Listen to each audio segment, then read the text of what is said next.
نحمده ونصلي على رسوله الكريم أما بعد فأعوذ بالله من الشيطان الرجيم بسم الله الرحمن الرحيم وقال الله سبحانه وتعالى قد أفلح من زكاها وقد خاب من دساها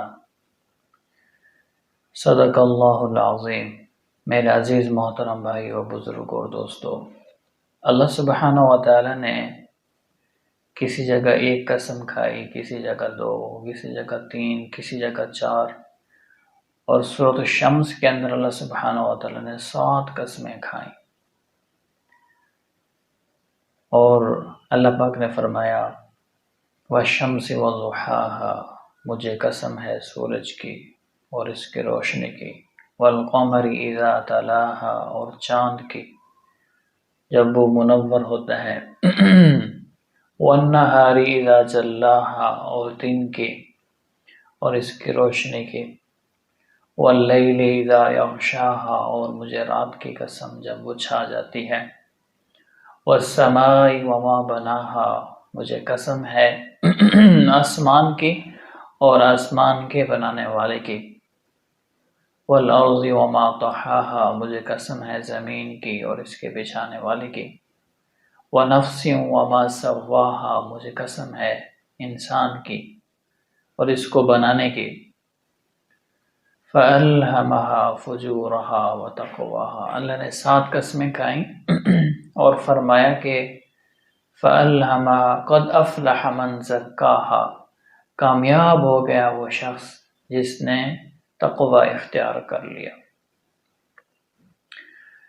اللہ نے 7 قسمیں اکٹھی کھائیں۔ اللہ کو تو قسم کھانے کی ضرورت ہی نہیں ہے، لیکن اللہ نے 7 قسمیں کھائیں اور اپنے بندوں کو بتلایا کہ کامیاب وہ ہوگا جو تقوی اختیار کرے گا۔ اللہ نے ضمانت دے دی تم تقوی اختیار کرو، میں قسمیں کھاتا ہوں 7 قسمیں کہ تم کامیاب ہو۔ تو تقوی اختیار کرنا چاہیے، گناہوں سے بچنا اور اللہ کے حکموں پر چلنا، نبی کے طریقوں پر چلنا۔ صحابہ کرام نے اللہ کے رسول صلی اللہ علیہ وسلم سے سبق سیکھا، اللہ کے رسول نے ایسی تربیت فرمائی اور صحابہ ایسے بنے۔ حضرت صدیق اکبر کا تقوی دیکھیں، جب خلافت ملتی ہے، خلافت ملنے کے بعد صبح کپڑا لے کر جا رہے ہوتے ہیں، کیونکہ صدیق اکبر رضی اللہ تعالیٰ عنہ کپڑے کا کاروبار کیا کرتے تھے، خلیفہ اول ہیں، تجارت کر رہے ہیں، کپڑے کا کاروبار کیا کرتے تھے۔ آج کوئی عالم دین مولوی کوئی تجارت کر لے تو جو جاہل لوگ ہوتے ہیں ان پر فتوے لگانا شروع کر دیتے ہیں، دیکھو یہ تو دنیا داری کے اندر پڑ گیا اور یہ ہے وہ ہے، پیسے کمانے کے لالچ میں آ گیا، اس کو چاہیے تھا یہ مسجد سنبھالتا، مسجد میں امامت کرنا، تدریس کرنا، یہ بھی دین کا کام ہے، اور سچا تاجر اور حلال کمانا، اور اس کی بھی بہت بڑی فضیلت ہے۔ اللہ کے رسول نے فرمایا الکاسب حبیب اللہ، ہاتھ سے کمانے والا اللہ کا دوست ہے۔ حلال کھانا، اگر ایک عالم دین تجارت کر رہا ہے تو ہمیں اس کو برا بھلا نہیں کہنا چاہیے، عالم بنے، اگر اس کی چھوٹی سی امامت کے اندر کتنی تنخواہ ہوتی ہے، 10,000 20,000 25,000، اگر اس کا گزارا یہاں سے نہیں چلتا، اگر وہ کوئی تجارت کرنا چاہتا ہے تو کر سکتا ہے، شریعت کے اندر وسعت ہے، کم ظرفی نہیں ہے۔ آج ہمارے دل کم ظرف ہیں، ہمارا ظرف چھوٹا ہے، ہمارا ظرف چھوٹا ہے، بڑا ظرف نہیں ہے، ہماری طبیعتوں کے اندر کم ظرفی ہے، مزاج کے اندر کم ظرفی ہے، دیکھنے میں بھی کم ظرفی، سوچنے میں بھی کم ظرفی، بولنے میں بھی کم ظرفی۔ اللہ میں وسعت والا بنائے۔ تو صدیق اکبر کپڑے کا کاروبار کیا کرتے تھے، صحابہ بھی تجارت کیا کرتے تھے، تو جب امیر بنائے گئے، تجارت کے لیے جا رہے تھے، تو حضرت عمر رضی اللہ تعالیٰ عنہ نے دیکھا اور عرض کی، اے امیر المومنین، آپ تو تجارت میں جا رہے ہیں، یہ حکومت کے جو خلافت کے امور ہیں ان کو کون سنبھالے گا؟ لوگوں کو اللہ کے راستے میں جہاد کے لیے بھیجنا، جو آ رہے ہیں ان کی باتیں سننا، اور جو ملک ہے، جو خلافت کی جہاں پہ جگہ ہے ہماری، اور یہاں پر جو نظام چل رہا ہے اس کے سارے مسائل سننا، سمجھنا، دین کی فکر کرنا۔ آپ تو اگر تجارت میں لگ جائیں گے تو پھر نقصان ہوگا۔ تو صدیق اکبر نے فرمایا تو میں نے گھر بھی تو چلانا ہے، پھر میں کیا کروں؟ حضرت عمر رضی اللہ تعالیٰ عنہ نے فرمایا کہ آپ بیت المال سے وظیفہ لے لیں۔ تو انہوں نے چند صحابہ نے مل کر تھوڑا سا وظیفہ رکھا، بیت المال سے لے لیتے تھے، تو اس سے گھر کا سرکل چلتا تھا۔ ایک دن اہلیہ پھر فاقے آنے شروع ہو گئے، کیونکہ تجارت میں بہت نفع ہوتا تھا، جو وظیفہ دیا جاتا تھا وہ بہت کم ہوتا تھا۔ ایک ادنا سی مقدار ہوتی تھی جس سے ایک ادنا سا کھانا گھر کے اندر میسر ہو جائے ایک مہینے کے لیے، اتنا وظیفہ دیا جاتا تھا، جس میں ایک غریب آدمی اپنا گھر کا سرکل چلا سکے۔ تو ایک دن ان کی اہلیہ نے کہا، دل چاہتا ہے کہ کچھ میٹھا کھا لیں، جیسے انسان کھانا کھاتا ہے روزانہ، اس کے ساتھ کبھی کبھی دل کرتا ہے کہ ہم تھوڑا سا میٹھا بھی کھا لیں، سویٹ ڈش بھی ہونی چاہیے، کبھی کبھی دل کرتا ہے۔ تو اس زمانے کے اندر وہ لوگ حلوہ بنایا کرتے تھے اور اس کو کھایا کرتے تھے شوق سے۔ تو گھر کے اندر بیٹھے تھے، میاں بیوی نے بھی اظہار کیا کہ سویٹ ڈش میٹھا ہونا چاہیے، دل کرتا ہے کہ میٹھا بھی کھانا چاہیے۔ تو ان کی اہلیہ نے روزانہ جو ان کو خرچہ ملتا تھا اس میں سے تھوڑا بچا کر کئی دنوں کے بعد وہ پیسے جمع کر لیے اور اس سے میٹھا حلوہ تیار کیا۔ تو جب صدیق اکبر کو پیش کیا گیا تو انہوں نے فرمایا کہ یہ کہاں سے آیا؟ ان کی اہلیہ نے کہا، جو روز کا آپ مجھے تھوڑا سا خرچہ دیتے ہیں اس میں سے میں نے بچا کر یہ حلوہ بنایا۔ تو صدیق اکبر نے کیا فرمایا؟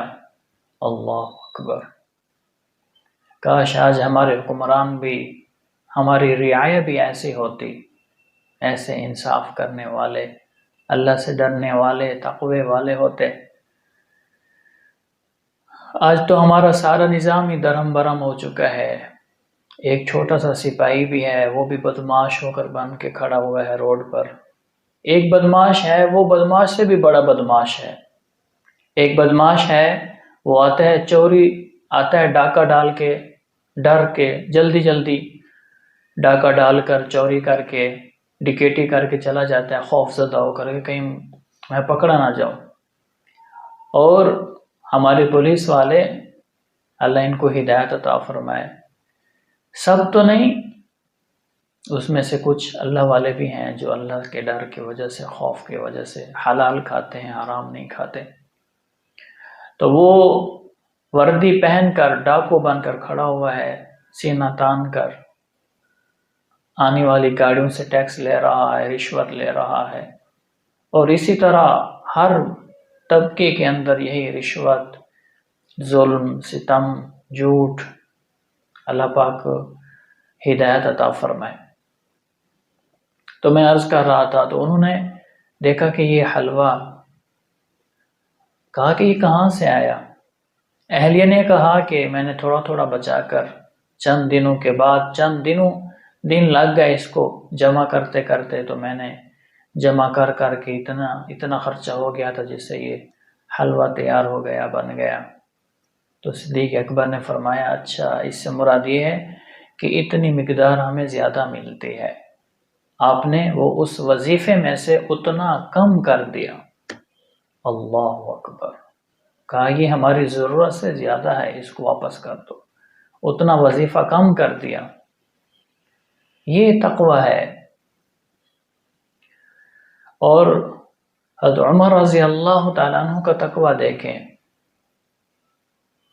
بیت المال میں سے جب امیر المومنین ثانی بنے، خلیفہ ثانی بنے، بیت المال جب اس میں سے خوشبو آئی، مشک آیا اور وہ تقسیم کرنا تھا لوگوں کے اندر، تو ان کی اہلیہ نے کہا کہ یہ مجھے دے دیں، میں تقسیم کرتی ہوں، اور میں اپنے کپڑے پر بھی نہیں لگنے دوں گی، اور تقسیم کرتے ہوئے ڈالتے ہوئے عطر کو جو خوشبو ہوگی وہ اپنے ہاتھوں پر بھی نہیں لگنے دوں گی، اتنا خیال رکھوں گی۔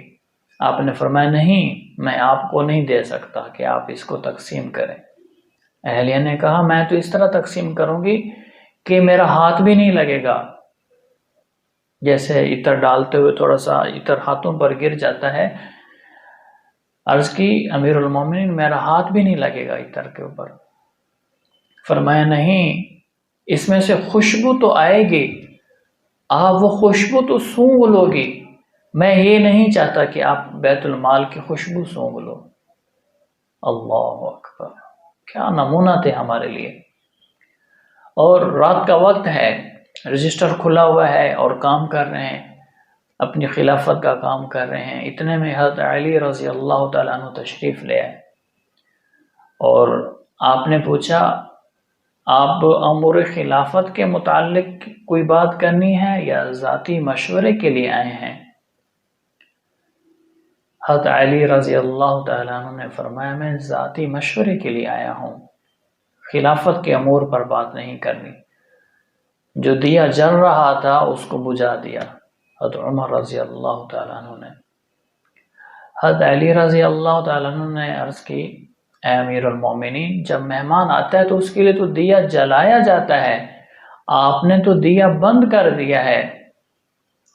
حضرت عمر رضی اللہ تعالیٰ عنہ نے فرمایا اے علی، مجھے اور آپ کو زیب نہیں دیتا کہ ہم اس مجلس کے اندر ذاتی گفتگو کریں، ہم اس مجلس کے اندر ذاتی گفتگو کریں اور بیت المال کا دیا جلتا رہے، تیل جلتا رہے، ہمیں یہ زیب نہیں دیتا کہ ہم اپنے کام کی بات کریں اور بیت المال کا دیا جلتا رہے۔